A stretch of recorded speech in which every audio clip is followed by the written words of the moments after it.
दोस्तों आज हम बात करेंगे उस पीरियड की जिसने यूरोप को अंधेरे से बाहर निकाला, जो यूरोप को रोशनी की तरफ लेके गया, जिसमें आर्ट और साइंस में बड़ा काम किया गया, नए नए आइडियाज उभरे और सोचने का तरीका ही बदल गया, जिसने मॉडर्न वर्ल्ड की बुनियाद रखी। हाँ जी दोस्तों, आज हम बात करेंगे रेनेसांस की। तो भाई रेनेसांस का जो लिटरल मतलब है वो है रीबर्थ। ये वो पीरियड था जब यूरोप ने अपनी पुरानी जो ग्रीक और रोमन सिविलाइजेशन है उसके नॉस्टैल्जिया में चला गया। उसने उसको याद किया और उसको दोबारा से पढ़ा और उससे सीखा। ये पीरियड जो है 1300 से लेके 1600 तक चला। सवाल ये है कि यूरोप को रीबर्थ की जरूरत क्यों पड़ी? क्या इतना बुरा टाइम चल रहा था कि उसको एक नई जिंदगी चाहिए थी? आज हम ये पूरी कहानी समझेंगे बड़ी सिंपल लैंग्वेज में, स्टोरी टेलिंग के स्टाइल में। तो इटली से शुरू करते हैं। तो भाई ये जो रेनेसांस था इटली से ये शुरू हुआ और फिर इसने पूरा यूरोप कवर किया। तो भाई पिछली वीडियो में जैसे मैंने आपको डार्क एजेस और मिडिल एजेस का बताया, तो मिडिल एजेस के बाद यूरोप में बहुत सारी चेंजेस आ चुकी थी। ब्लैक डेथ ने पॉपुलेशन को तकरीबन तबाह कर लिया था। ऑलमोस्ट 30 to 50% लोग मर गए थे। फ्यूडल सिस्टम बहुत वीक हो रहा था क्योंकि लेबर की शॉर्टेज हो गई थी। अब जो है ना चर्च की पावर वो क्वेश्चन होने लग रही थी, क्योंकि लोग ये सोच रहे थे कि अगर चर्च इतनी पावरफुल चीज है तो फिर ये प्लेग जो है इसको क्यों नहीं रोक सकी, ये बीमारी ने इतनी तबाही क्यों फैलाई। लोग अब जो है ना वो ये सोचने लगे कि जिंदगी सिर्फ मौत और जन्नत के लिए नहीं होगी, इसमें कुछ तो होगा, इस दुनिया में भी तो कुछ करना पड़ेगा। तो भाई ये रेनेसांस का जो टाइम है 14th और 15th सेंचुरी में इटली में शुरू हुआ। एक नया चैप्टर था ये यूरोप के लिए। लोग जिंदगी को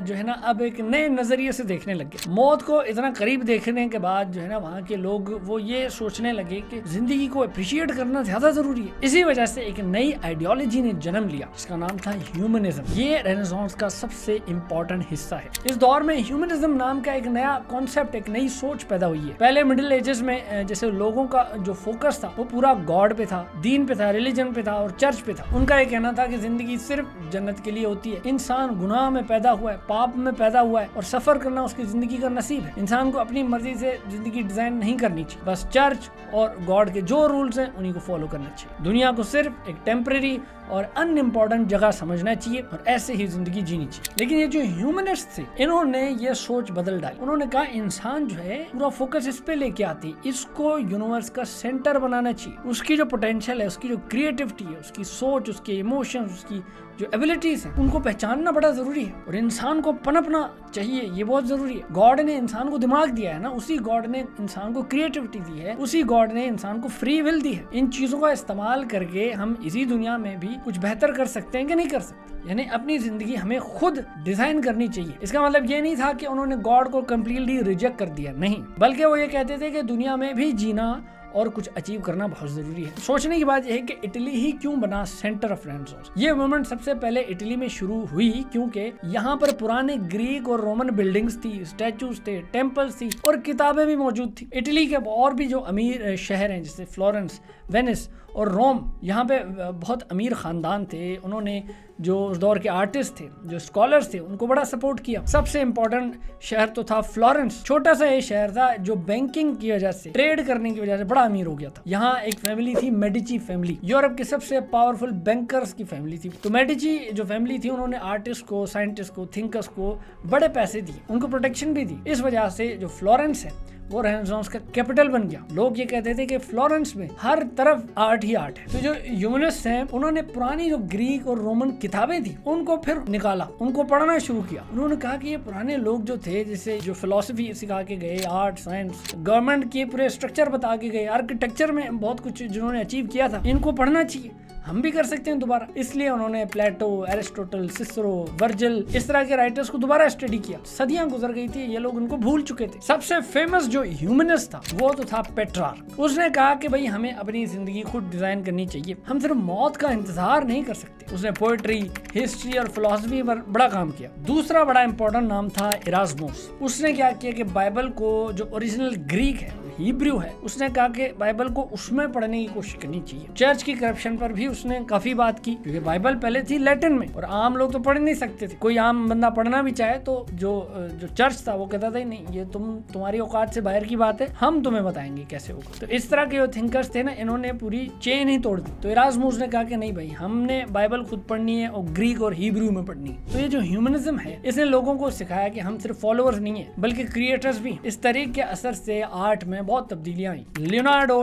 डा विंची, माइकल एंजेलो जैसे आर्टिस्ट ने पेंटिंग्स और स्टैचूज में इंसान को रियलिस्टिक, ब्यूटीफुल और इमोशनल तरीके से दिखाया। सिर्फ रिलीजियस सीन्स नहीं थे उन पेंटिंग्स में, ह्यूमन बॉडी, इमोशंस और नेचर पर भी बड़ा फोकस रहा है। एजुकेशन की बात करें तो हिस्ट्री, पोएट्री, एथिक्स को भी जगह मिली। साइंस और एक्सप्लोरेशन है वो भी बड़ी बूस्ट हुई है इस दौर में। इस दुनिया को समझना भी बहुत जरूरी है, ये भी इंसान का काम है। ये human rights, individual freedom, education for all, science और आर्ट की ये जो अहमियत है, ये सबसे बड़ी चीजें हैं जो ह्यूमनिज्म ने दी है। तो शॉर्ट समरी में अगर हम समझें तो ह्यूमनिज्म का ये जो कॉन्सेप्ट है उसने ये बोला है कि सिर्फ गॉड और आखिरत की तरफ मत देखो भाई, इस दुनिया में भी अपने अंदर जो आपकी छुपी हुई पोटेंशियल है उसको पहचानो, उसे इस्तेमाल करो। ये काबिलियत भी ऊपर वाले ने ही तुम्हें दी है। इस दौर में फिर जो है ना बहुत बड़े आर्टिस्ट रहे हैं, जिनमें से सबसे बड़े तो 3 नाम हैं। एक है Leonardo da Vinci, Michael Angelo और राफेल। लियोनार्डो डा विंची तो हिस्ट्री का सबसे बड़ा जीनियस माना जाता है। वो सिर्फ पेंटर नहीं था, साइंटिस्ट, इंजीनियर, इन्वेंटर, एनाटॉमिस्ट, थिंकर, सब कुछ ही था यार। उसने अपनी जिंदगी में 100 से ज्यादा इन्वेंशंस डिजाइन की। उसकी फेमस पेंटिंग्स में से है मोनालिसा। किसको नहीं पता इसका? मोनालिसा की जो पेंटिंग है ये डा विंची ने 1503 से 1506 के अराउंड उसको कंप्लीट किया था। सबसे बड़ी बात उस पेंटिंग की जो है वो है उस लड़की की मिस्टीरियस स्माइल। जब आप उसको देखते हो तो आपको ऐसा लगता है कि वो आपकी तरफ मुस्कुरा के देख रही है, लेकिन एंगल बदलोगे तो वो स्माइल उसकी थोड़ी सी बदल जाती है। कभी वो हंस रही होती है, कभी थोड़ी कंफ्यूज दिखती है, उसमें एक मिस्ट्री है और ऊपर से ये स्माइल बड़ी नेचुरल है। 500 साल से इसका जो ना असली मतलब समझने की कोशिश की जा रही है। लियोनार्डो ने इसमें स्फुमाटो टेक्निक यूज की है। ये एक तरीका है पेंटिंग करने का जिसमें कलर्स को इतना जेंटली ब्लेंड किया जाता है कि कोई शार्प लाइन नहीं दिखती। इस वजह से जो है जो कैरेक्टर है उसकी स्किन, उसकी हाथ, उसकी आंखें, बैकग्राउंड सारा ये बहुत सॉफ्ट लगता है, बड़ा रियल लगता है। अब उसकी आंखें ऐसी हैं जैसे कि वो आपको देख रही है। जहां भी आप खड़े होगे आपको ऐसे लगेगा जैसे मोनालिसा आप ही को देख रही है। इसका ह्यूमनिज्म के साथ क्या कनेक्शन है, आपका ये सवाल होना चाहिए। देखो पहले की जो पेंटिंग्स थी वो बड़ी फ्लैट होती थी, आर्टिफिशियल दिखती थी, लेकिन मोनालिसा की जो पेंटिंग थी ये लियोनार्डो ने उस दौर के हिसाब से ऐसी बना दी कि बिल्कुल रियल लगती थी। इसमें इमोशन थे, एक पर्सनालिटी थी, एक मिस्ट्री थी। यही एग्जैक्टली ह्यूमनिज्म का मैसेज था कि इंसान कितना इंटरेस्टिंग है, कितना कॉम्प्लेक्स है। और भी बड़ी इसकी इंटरेस्टिंग बात है कि पेंटिंग बड़ी छोटी सी है, 77 बाय 53 सेंटीमीटर की। इसे फ्रांस के लूव्र म्यूजियम में रखा गया है, जहां हर साल करोड़ों लोग आके इसको देखते। 1911 में इसको चोरी भी कर लिया था किसी ने,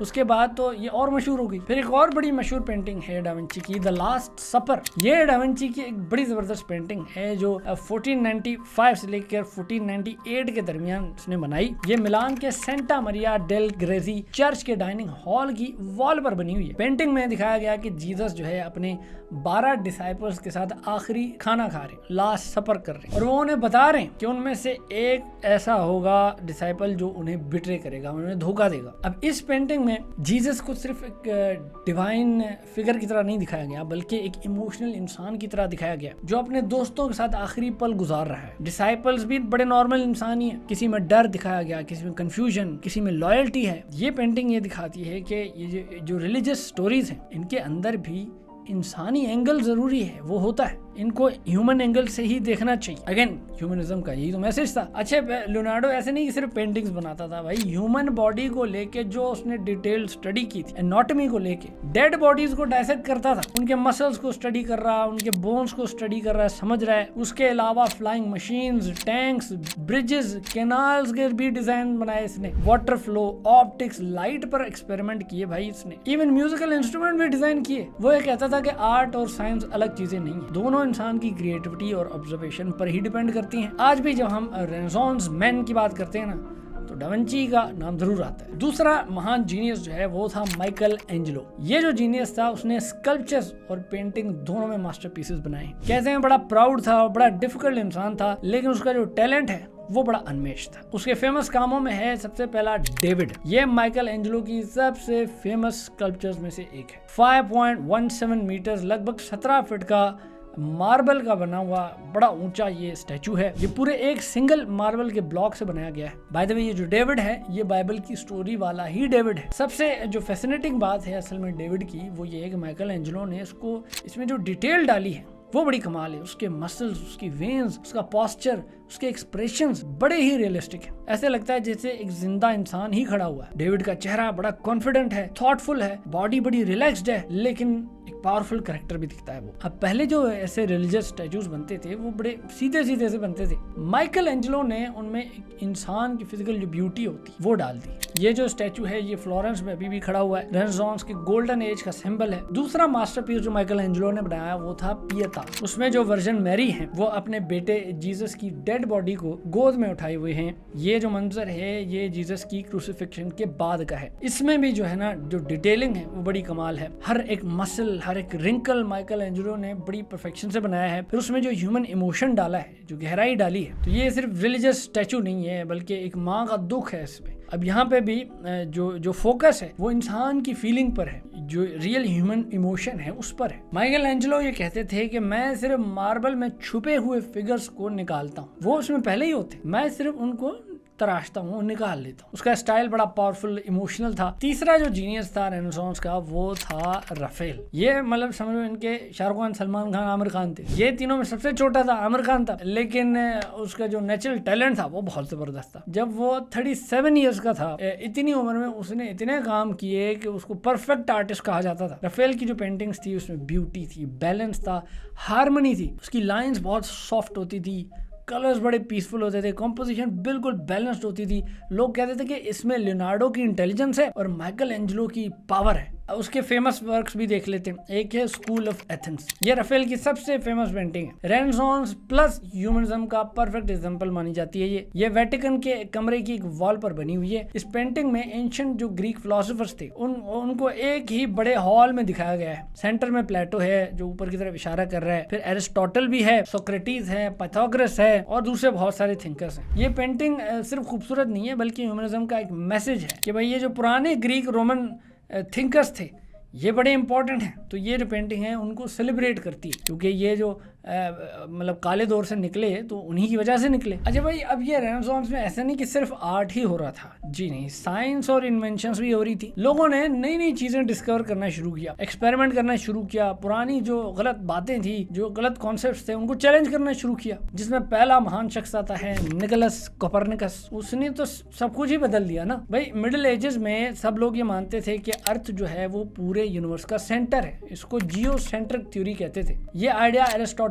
और टॉलेमी का था जो कि चलता आ रहा था। चर्च भी उसी को ही सपोर्ट करती थी, क्योंकि बाइबल में भी कुछ इसी तरह का लिखा हुआ है कि अर्थ स्पेशल है और सब उसके अराउंड ही घूमता है। तो कोपरनिकस ने सोचा कि अगर सन सेंटर में हो और अर्थ उसके अराउंड घूम रही हो और अपने एक्सिस पर भी घूम रही हो, तो ये प्लैनेट्स के जो अजीब अजीब मूवमेंट्स हैं वो बड़ी आसानी से एक्सप्लेन किए जा सकते हैं। उसने फिर पहली अपनी मैन्युस्क्रिप्ट जो है वो लिखी, कमेंटेरोलियस। फिर 30 साल उसने रिसर्च करने के बाद 1543 में अपनी फेमस किताब लिख डाली, on the revolutions of the heavenly spheres. ये उसने पब्लिश की। ये बुक उसी साल आई जब वो मरा। ये आइडिया इतना रेडिकल था कि पहले लोगों ने उसको सीरियस ही नहीं लिया। चर्च ने शुरू में रिएक्ट ही नहीं किया, क्योंकि कोपरनिकस एक तो खुद जो है ना कैथोलिक कैनन था, प्रीस्ट नहीं था, कैनन था, मतलब रिलीजियस सर्कल में ही था। तो पहले चर्च ने उसके आइडियाज को इतना सीरियस नहीं लिया। लेकिन बाद में जब गैलीलियो गैलीली ने उसके कोपरनिकस के आइडियाज को मजीद प्रमोट किया, उस पर और रिसर्च की, तो फिर उसकी ये किताब जो थी उसको ही बैन कर दिया 1616 में। कोपरनिकस ने दुनिया को ये बताया कि भाई हम स्पेशल नहीं है, हम भी एक ऑर्डिनरी प्लेनेट हैं जो सन के अराउंड घूम रहे हैं बाकियों की तरह। ये तो बहुत बड़ा धचका था। फिर जो गैलीलियो गैलीली आया उसने टेलीस्कोप बना डाली। अब टेलीस्कोप से उसने पूरा जो है वो आसमान खोल दिया। गैलीलियो एक इटालियन साइंटिस्ट था। 1609 में उसने डच टेलीस्कोप को इतना इम्प्रूव किया, इतना पावरफुल बनाया कि वो 20 to 30 टाइम्स जो है उसने जूम उसमें डाल दिया। फिर उसने पूरा आसमान छान मारा और फिर जो उसने देखा तो उसकी अपनी दुनिया भी गई और वैसे भी उसने दुनिया हिला दी। उसने देखा जो चांद है उस पे तो बड़े बड़े पहाड़ हैं और क्रेटर्स भी हैं। पहले ये लोग सोचते थे कि मून जो है वो तो बड़ा स्मूथ है, वो परफेक्ट है, जैसे अभी लोग कहते हैं मेरा महबूब है मून बड़ा परफेक्ट। फिर जुपिटर को जब उसने देखा तो वहां पे उसको 4 चांद नजर आए जो उसके अराउंड घूम रहे हैं। तो पहली दफा मतलब एक ऐसी चीज नजर आई जहाँ पे 4 चांद जुपिटर के अराउंड घूम रहे हैं। फिर वीनस के फेजेस हैं जैसे मून के हैं। ये सिर्फ हेलियोसेंट्रिक थ्योरी से ही पॉसिबल हो सकता था। सन पर डार्क स्पॉट्स नजर आए उसको। मिल्की वे उसने देखी, उसमें लाखों सितारों के ग्रुप्स उसको नजर आए। फिर उसने कहा कि भाई मैंने जो आंखों से देख लिया है अर्थ सेंटर नहीं है भाई। अब ये जो बात थी ये चर्च के शदीद अगेंस्ट थी। तो 1616 में उन्होंने गैलीलियो को बिल्कुल मना कर दिया कि ये हेलियोसेंट्रिक थ्योरी जो है इसको फैक्ट की तरह मत पढ़ाओ। 1632 में गैलीलियो ने फिर बुक लिखी dialogue concerning the two chief world systems. इसमें दो कैरेक्टर्स उसने ना डिबेट करवाए। इस किताब में दो कैरेक्टर्स वो डिबेट कर रहे हैं, एक कोपरनिकस को सपोर्ट कर रहा है और दूसरा जो है वो चर्च को सपोर्ट कर रहा है और उसको थोड़ा सा बेवकूफ दिखाया। तो पोप अर्बन 8 जो थे उनको लगा कि ये जो गलीलियो है ये मॉक कर रहा है, इसने जो क्रिश्चियन वो जो कैरेक्टर बनाया है चर्च वाला वो तो बेवकूफ है। तो 1633 में उस पर इंक्विजिशन हुई, उसका ट्रायल हुआ और उसे फिर जो है ना हेरेसी का सस्पेक्ट माना गया, डिक्लेयर कर दिया गया, गद्दार उसको कर दिया गया भाई, फोर्स करके उसे फिर अपनी बात जो है ना वो वापस लेनी पड़ी और वो फिर घर पे उसको हाउस अरेस्ट कर दिया गया। आखिरी उसकी जिंदगी 9 साल थे फिर उसके घर पे ही गुजरे। अब ये देखो बेचारे ने, उसने कहा भाई माफ कर दो मुझे, ये पढ़ने वाली बात है तुम्हें समझ ही नहीं आनी। तो गलीलियो ने एक बड़ी चीज समझाई कि ऑब्जर्वेशन कितनी जरूरी है, एक्सपेरिमेंट करना कितना जरूरी है। पुरानी बस किताबों को बस जो उनमें लिखा है वो ही सच नहीं है, अपनी आंखों से भी देख लो। फिर एक और जीनियस आया एंड्रियास वेसालियस। होता ये था कि भाई पहले डॉक्टर्स जो थे वो गैलन को पढ़ते थे। गैलन जो है वो 1300 साल पुराना एक ग्रीक डॉक्टर था, उसकी किताबें पढ़ते थे। गैलन ने मोस्टली एनिमल्स को डायसेक्ट किया था, इसलिए उसके जो आइडियाज थे वो ह्यूमन बॉडी के लिए मतलब परफेक्ट नहीं थे, गलत थे। जैसे उसने कहा था भाई जो लिवर है उसके 5 लोब्स होते हैं, हार्ट जो है दिल जो है उसके 2 चेंबर होते हैं। वेसालियस जो था उसने कहा कि नहीं भाई ऐसे कैसे, मैं खुद देखूंगा। तो उसने एक्चुअल ह्यूमन बॉडीज जो हैं, जो स्पेशली जो क्रिमिनल्स थे जिनको फांसी आ गई थी, क्रिमिनल्स, उनकी बॉडियों को डायसेक्ट करना शुरू कर दिया। और फिर 1543 में वही साल जब कोपरनिकस की किताब आई थी, इस बंदे ने अपनी मास्टर बुक जो है ना वो भी निकाल दी, on the fabric of human body. तो उसमें इसने 7 किताबें लिखी जिसमें बहुत डिटेल ड्राइंग्स थी और पहली बार सही जो इंसान की एनाटॉमी होती है वो उसने दिखाई। उसने गैलन की 200 से ज्यादा गलतियां निकाली। ये किताब जो उसने लिखी बड़ी जबरदस्त थी, आज भी मतलब मेडिकल में इसकी बड़ी इज्जत है। लेकिन सबसे बड़ी जो जिसे कहें दुनिया को बदलने वाली इन्वेंशन जो थी वो थी जोहानस ग्यूटेनबर्ग की प्रिंटिंग प्रेस बनाना। भाई 1440s में जर्मनी में ये बनी। पहले किताबें जो थी हाथ पे लिखी जाती थी जिसमें बहुत टाइम लगता था और बहुत महंगी भी होती थी, सिर्फ अमीर लोग जो हैं, जो चर्च के लोग हैं वही अफोर्ड कर पाते थे। गुटेनबर्ग ने लेकिन भाई ये प्रिंटिंग प्रेस की टेक्नोलॉजी दे दी। उसने कहा भाई अब जितनी किताबें छापनी है छापो। 1455 में पहली दफा उसने अपनी फेमस गुटेनबर्ग बाइबल प्रिंट की, पहली दफा ये हुआ था। इस इन्वेंशन ने पूरी दुनिया बदल दी। नॉलेज इतनी तेजी से यूरोप में फैलने लग गई, बाइबल इतना कॉमन हो गई, हर एक के हाथ में होने लग गई। नए आइडियाज जो थे वो जर्मनी से फ्रांस और फ्रांस से इंग्लैंड हर जगह फैल गए। एजुकेशन भी बढ़ गई, रेफॉर्मेशन हुई, साइंटिफिक रेवोल्यूशन की ये बुनियाद बनी प्रिंटिंग प्रेस जो है। प्रिंटिंग प्रेस को हिस्ट्री की सबसे बड़ी इंपॉर्टेंट इन्वेंशन माना जाता है भाई। ये उस जमाने का समझो इंटरनेट था। यहाँ पे अब एक बहुत अफसोस की बात ये है कि हम जो मुसलमान हैं इस इन्वेंशन में ऑटोमन एम्पायर में थे, 3 सेंचुरीज तक प्रिंटिंग प्रेस को ऑटोमन एम्पायर ने बैन करके रखा। वजह क्या थी? रिलीजियस रीजंस थे कि भाई अरेबिक जो स्क्रिप्ट है उसमें कोई गलतियां हो सकती हैं, कुरान में गलतियां ना हो जाएं, तो प्रिंटिंग को जो ना अलाउ ही नहीं किया। अब सोचें जहां पर यूरोप मतलब काले दौर से गुजर चुका है और अब इन सारी इन्वेंशंस की वजह से 3 सदियों तक उसमें क्या इन्फॉर्मेशन फैल गई, क्या नॉलेज उनमें फैल गई होगी, एक्सप्लोजन हुआ होगा और हम कितना पीछे रह गए होंगे हम मुसलमान। 3 सदियों में कितनी किताबें यूरोप जो है वो प्रिंट कर चुका होगा, कितने आइडियाज वहाँ शेयर हो गए होंगे और हम कितना पीछे रह गए होंगे हम मुसलमान। हम भी अगर जल्दी अडॉप्ट कर लेते तो हमारे लिए ही बेहतरी होती। यही होता है, ये है मसला मुसलमानों का ना। जैसे कोई भी टेक्नोलॉजी आती है दस्ती हराम का जो है ना उस पर लेबल लगा देते हैं, दस्ती। अभी क्रिप्टो हराम हुआ है ना, मुफ्ती साहब ने कहा है, देखते हैं आगे देखते हैं क्या होता है। लाउड स्पीकर का भी यही था, टीवी का भी यही था, इंटरनेट का, सबका यही होता है। और ऐसा नहीं कि ये सिर्फ हमारे मौलवी ये करते हैं, चर्च के भी सारी आपको मैंने हिस्ट्री सुना दी है, ऐसे ही है। खैर अब नॉर्दर्न रेनेसांस की बात करते हैं जो इटली से बाहर हुई। ये मूवमेंट जो थी ये नॉर्थ यूरोप जो है उसमें फैल गई। जर्मनी इसमें आता है, नीदरलैंड, फ्रांस और इंग्लैंड। नॉर्दर्न रेनेसांस ये थोड़ा अलग था, इसका फ्लेवर थोड़ा अलग था इटालियन रेनेसांस से। इटली में लोग ज्यादा क्लासिकल ग्रीक रोमन जो है वो आइडियाज, ह्यूमन बॉडी, उसकी खूबसूरती, माइथोलॉजी, इस तरह के आइडियाज जो हैं वो पनप रहे थे, उन पे ज्यादा फोकस था। लेकिन ये जो नॉर्थ में हो रही थी रेनेसांस, उसमें आर्ट ज्यादा रियलिस्टिक, बहुत डिटेल और रिलीजन के अराउंड ही घूम रही थी। रिलीजन पे यानी ज्यादा फोकस था, क्योंकि ये जो नॉर्दर्न यूरोप था इसमें लोग अभी भी बड़े डीपली रिलीजियस थे। उनके लिए आर्ट सिर्फ एक मतलब खूबसूरत दिखाने की चीज नहीं थी, ये एक तरीका था, बाइबल की स्टोरीज को जिंदा करने का तरीका, मॉरल लेसन्स देने का तरीका, इंसान की जो स्पिरिचुअल लाइफ है उसको हाईलाइट करने का तरीका। वो हर चीज में रिलीजियस सिंबलिज्म डालते थे। एक नॉर्मल सी चीज भी